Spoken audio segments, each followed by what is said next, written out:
Fuck! The army from down there are shooting live ammunition at us.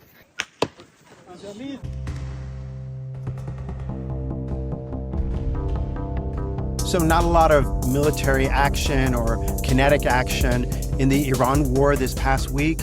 What there has been is some diplomatic maneuvers. I spoke earlier this week about a possible renewed mediation effort involving Pakistan. And then there was this announcement by Scott Bessent and other administration officials that a whole new package of really unprecedented sanctions and other actions are coming against Iran from the United States next week. He didn't give any clue as to what that would mean, what actions it would be. This was from the Treasury Secretary rather than the Secretary of War. So I imagine it's going to be more financial restrictions, sanctions, etc., punishments for people who do business with Iran. And those have not really done much in the past. So I'm not sure what new initiatives could accomplish for the United States, what kinds of blacklisting and other types of economic sanctions or economic restrictions, naming of individuals, naming of companies. All of that has been tried for like 47 years, and none of it has come to any real political change on the part of Iran, except perhaps for maybe that one time in the 2010s when the Obama administration, coordinating with not only its Western allies, but also with Russia and China and working closely with the UN, managed to impose a set of sanctions on Iran that were so severe that some argue that it convinced Iran to come to the negotiating table and agree to the 2015 nuclear deal. Others say that that wasn't even the main reason why Iran came to the table. It was only because the United States, at that point under Barack Obama, agreed to allow some kind of nuclear enrichment in Iran. And that's what led to the breakthrough that led to that 2015 nuclear deal. I'm Borzu Deragahi. This is my podcast. It's called Badlands. You can subscribe at borzu.substack.com. I'm also available on Apple Podcasts, Spotify, and on YouTube. Today, I've got a really great show. I'm going to talk about just several incidents that happened around the world regarding rogue regimes, countries that are acting beyond international law, violating their own laws, violating their own norms, doing horrible things. And there's plenty of those. But in this episode, I'm going to concentrate on 3 examples of countries, including Iran, Israel, and the United States, which have taken horrific actions that have come out in the news and that show just what horrible regimes they are, what rogue regimes they are. I also have an interview with India's NewsX World in which I discuss the comments recently by the Norwegian foreign minister about the Iran crisis and his thoughts in an Al Jazeera interview. He made some very critical remarks about the situation in the Middle East and about the U.S. policy on the Strait of Hormuz. Also, I discuss a little bit about what's happening in Lebanon with the ongoing Israeli bombing campaign of southern Lebanon. Now, the war in Iran between the United States and the Iranians over the Strait of Hormuz may have calmed down a bit this last couple of weeks, but the conflict in Lebanon is continuing to escalate. And later on in the episode, I will discuss those developments in an interview with India's NewsX World.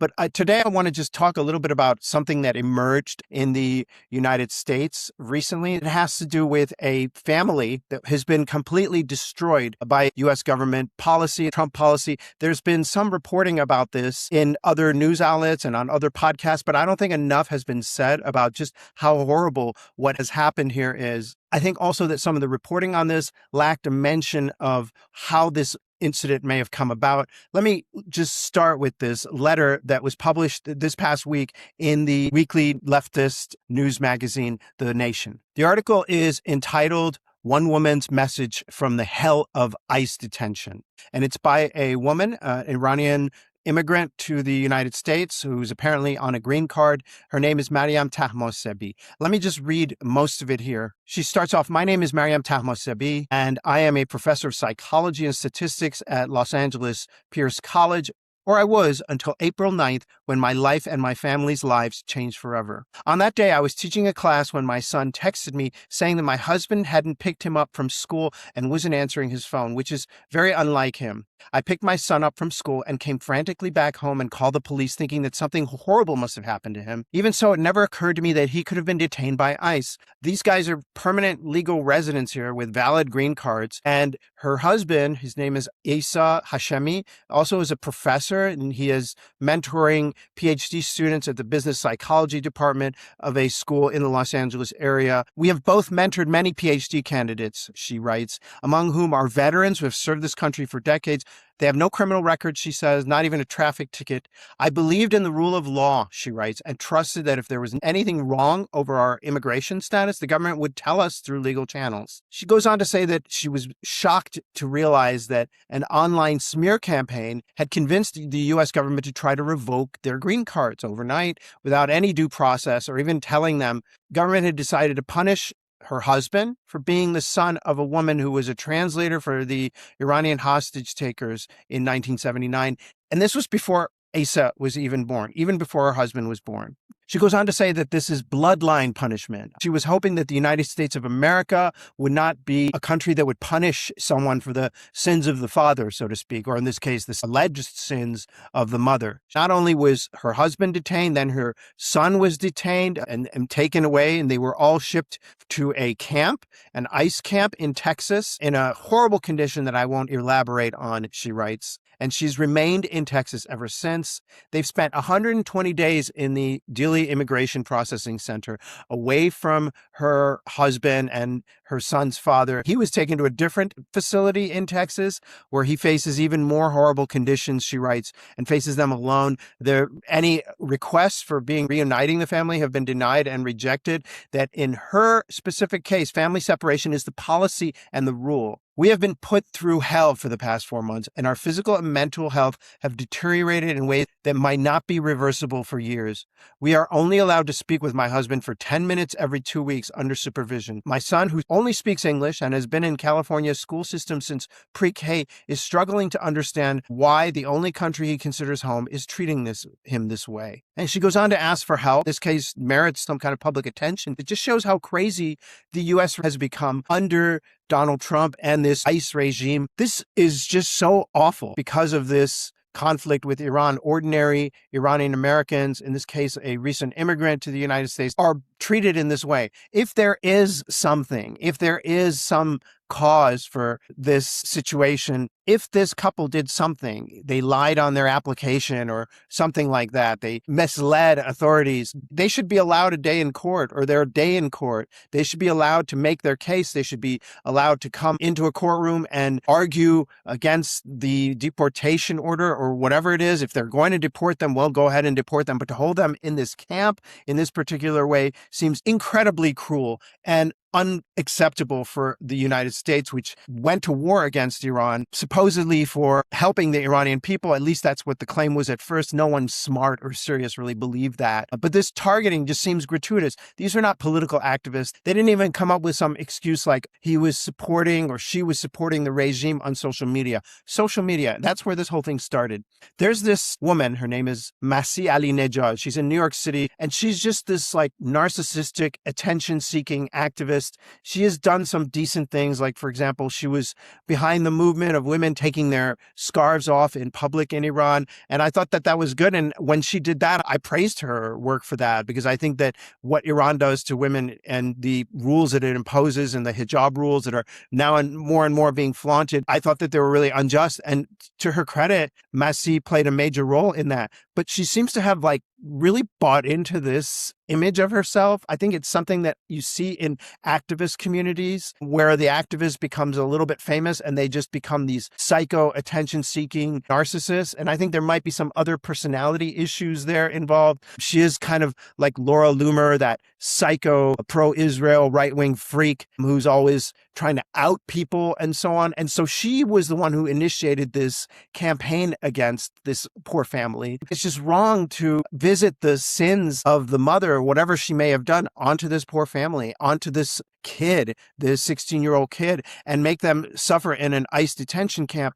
It shows just how much of a rogue regime the United States has become under Donald Trump and this muscular ICE immigration and customs enforcement, this empowered DHS, this militarized approach to immigration. It just seems very vindictive and spiteful. It seems driven by mass hysteria and this kook, Masih Ali-Najad. She's just lost it. Something has gone wrong with her. Something happened to her brain, and she's become a complete psycho, a really unreliable, money-grubbing, attention-grubbing loser that needs to be purged from public life. She can go on and do whatever she wants. I think she's not even acceptable to Voice of America anymore. She doesn't seem to have any other media gigs. She does interviews with CNN and other news outlets. Every now and then they bring her on to try to rehabilitate her horrible image. She's on Fox all the time, but she doesn't seem to have any source of income. And I think that this is her way of getting attention, getting speakers' fees, and so on. This is the danger with these sorts of activists. I think Reza Pahlavi is also kind of like this. He doesn't really have any source of income.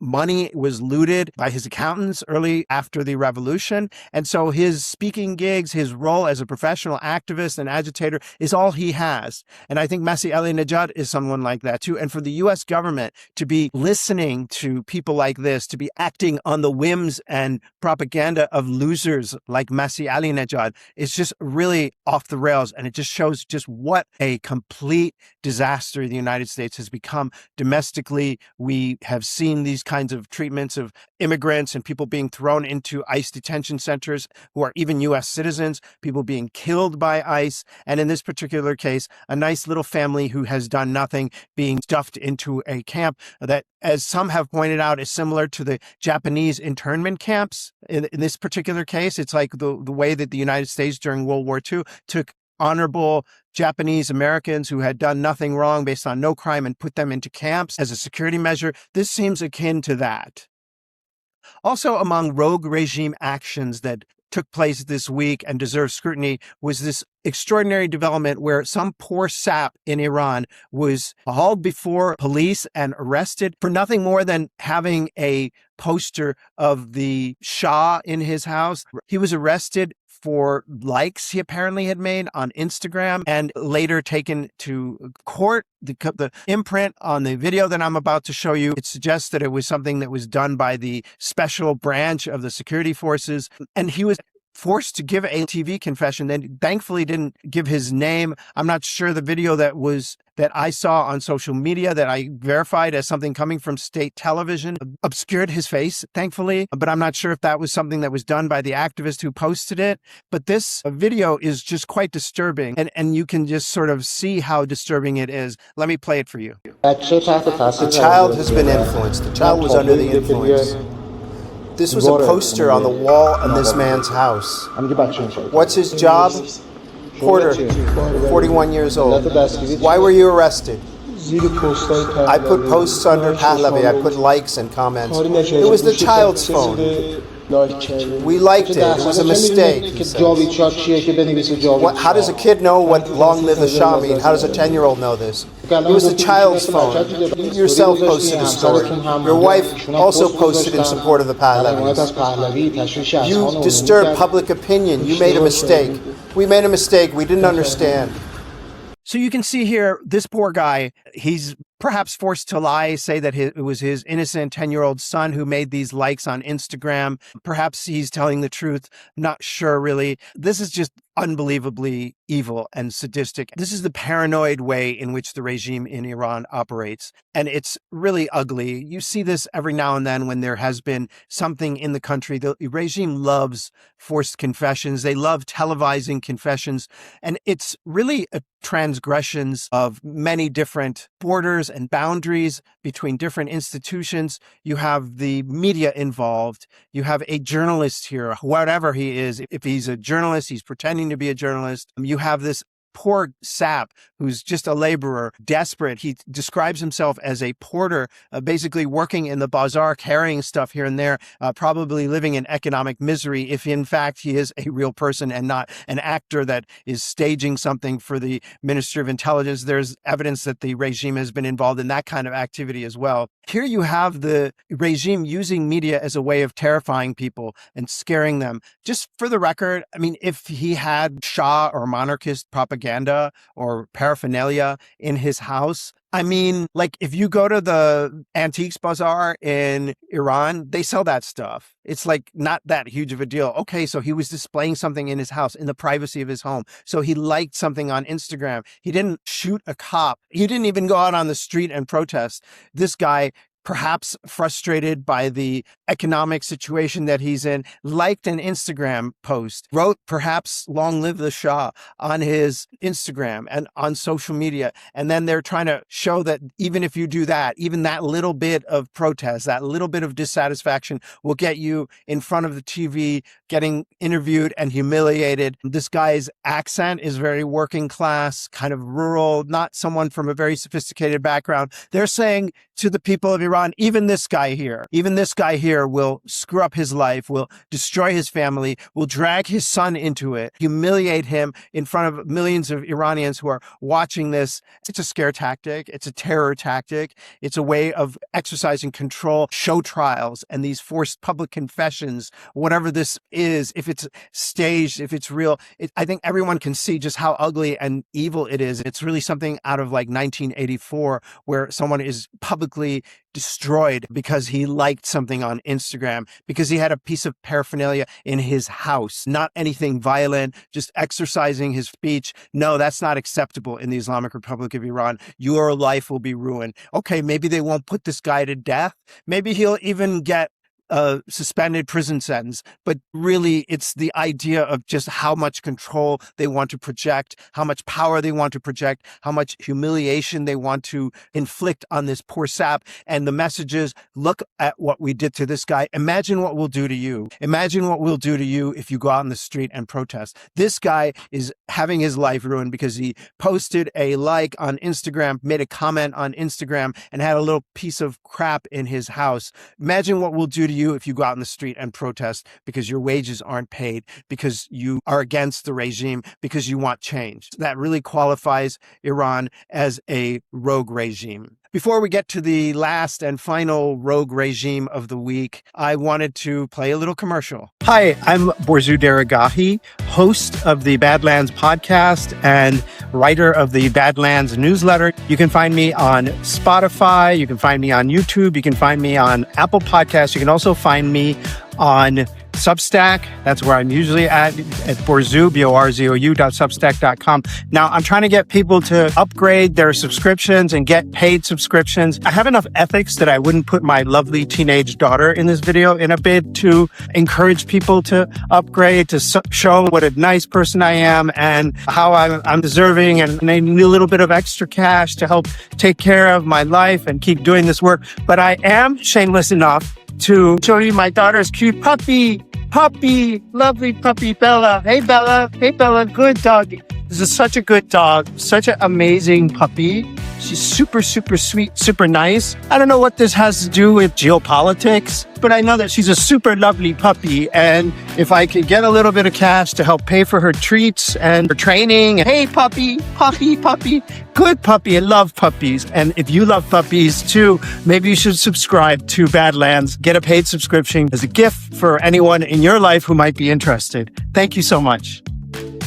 So things have been going crazy with Israel and the West Bank, with the activities that the Israeli settlers are taking in the West Bank. There's been just awful things that are happening to the Palestinians that are living there. And what makes it worse is these settlers, who are described by the more polite Israelis in the government of Benjamin Netanyahu and in Israeli public life, as these outcasts, as these rogue actors. Oh, we don't know what to do about them. They were definitely supported by U.S.-backed Israeli military, by the IDF. And there's so much evidence at this point that these Israeli settlers, you look at them and they look like deformed human beings.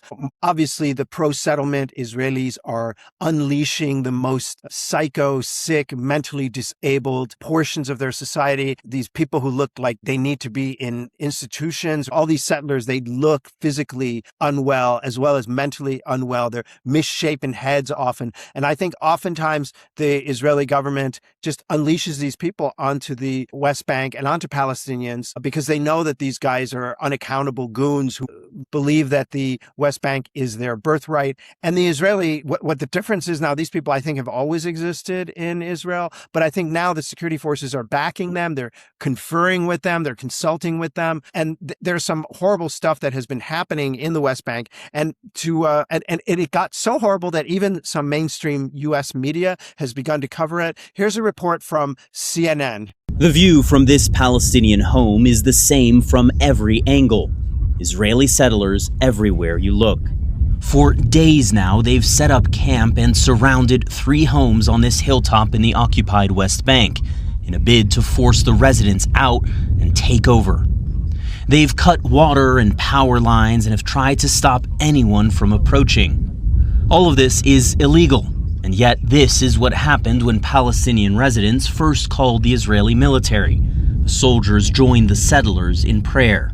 They start hugging the settlers and they start praying with the settlers and absolutely did nothing to protect my brother and his son. Luai Riddi owns one of those houses. A Palestinian American, he's watched all of this unfold from Ohio. And this is what he saw on Wednesday. The Israeli military trying and ultimately failing to remove the settlers from the area. Hours later, we drive up the hill to see if anything has changed. So these are actually the 3 homes that have been besieged by these settlers for 4 days now. We're going to try and climb up this hill and see if we can get past the settlers who are blocking the area. The settlers are still there, and so are 2 Israeli soldiers who order us to stop and turn off our vehicle. The soldier tells me this is now a closed military area and that we're interfering with military activity. An IDF spokesperson said the order does apply to the settlers, but it's clearly not being enforced. They're telling us that it's a closed military zone, that we're not allowed to be here. But at the same time, we're seeing multiple Israeli settlers who are here, who are not being made to leave, and who are continuing to block the access to these homes. There's also this activist, his name is Andre X. He's often in the West Bank showing solidarity with the Palestinians who are under attack. He was in a town called Beit Sahur, and he said that he was shot with live ammunition for the first time in his life, and he managed to photograph the guy who was shooting at him. Fuck. The army from down there are shooting live ammunition at us. Okay.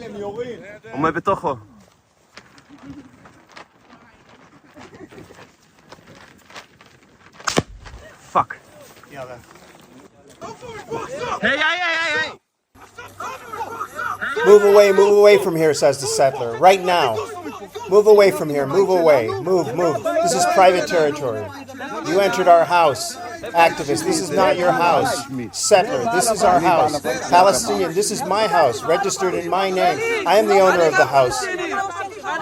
This is a private house. I am a Palestinian. I'm also Palestinian. This is my house. This is the real homeowner. This is the ownership document of this house, which the settlers just took for themselves.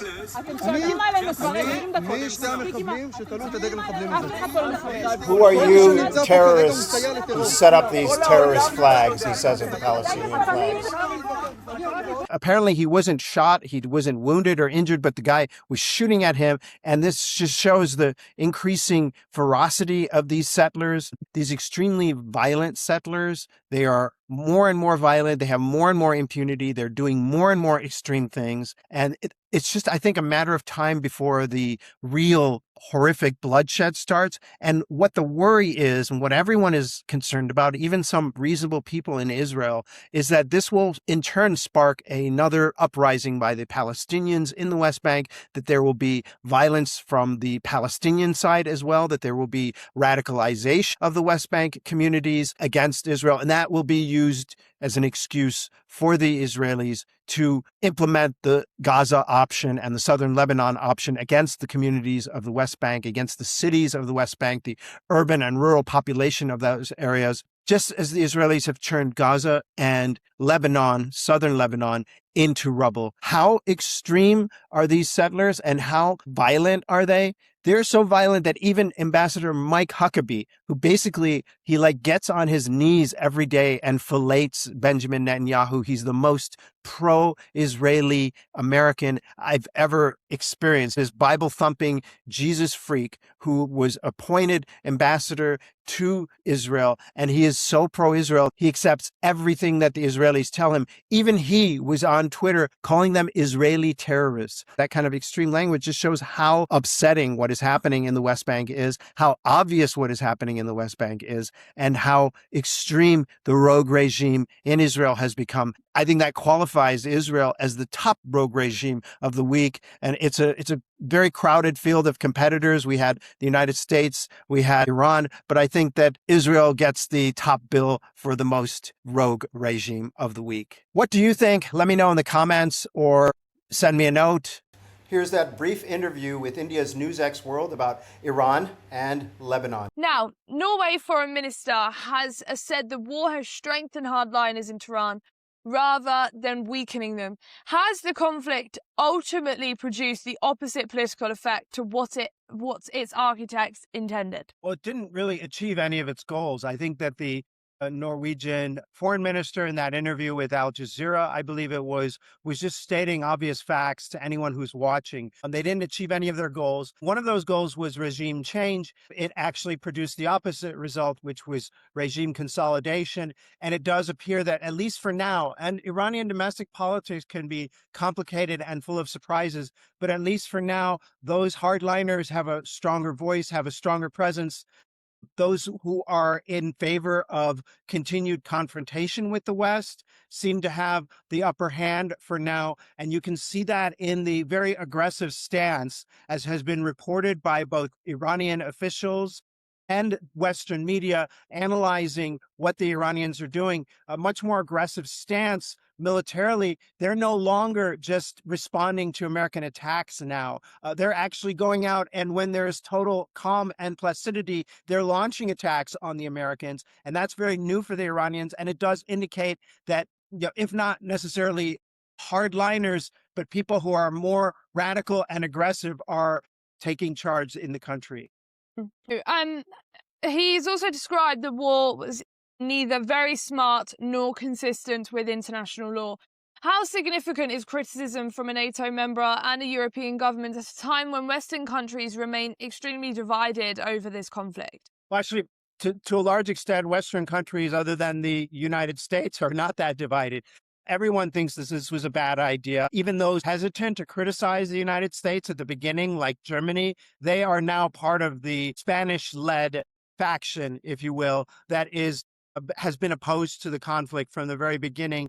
The Spaniards and the Italians were the most vocal at the beginning, and now everyone seeing what a disaster the conflict is, what it has done to oil markets and energy markets, what it has meant for global security, and indeed what it has meant for Iran and its posture in the world. They have become much more critical as well. So I don't think there's a lot of division there. The division is solely the United States. And I think that is another consequence that the Norwegian foreign minister could have pointed out, is that the war has made the United States very isolated. There's not a lot of countries in the world that are siding with the United States and Israel on this conflict. Most countries are either quiet or just very critical of the conflict at this point. The Strait of Hormuz obviously is a very big talking point throughout this entire conflict. We've spoken on this topic many times together as well. He says that ending the war and restoring freedom of the navigation through Hormuz are both imperative and the most important part of this conflict. What diplomatic mechanism can realistically achieve the two objectives whilst the US and Iran remain so far apart? Well, I think there are some off-ramps. There are some mechanisms that could creatively bring about some kind of rapprochement or understanding between the United States and Iran and lead to the opening of the Strait of Hormuz and the end of the conflict. But I think there's an issue of ordering and prioritization. The United States wants the Strait of Hormuz opened yesterday, and the Iranians are saying that it will never go back to that normal situation, that there will always be, after this conflict, after what they describe as an unjust and illegal war of aggression against Iran and Iranians, there will always be some kind of control over the Strait of Hormuz by Iran. But as has been pointed out, this war is not yet over. The Americans and the Iranians are not shooting at each other directly, at least not this week.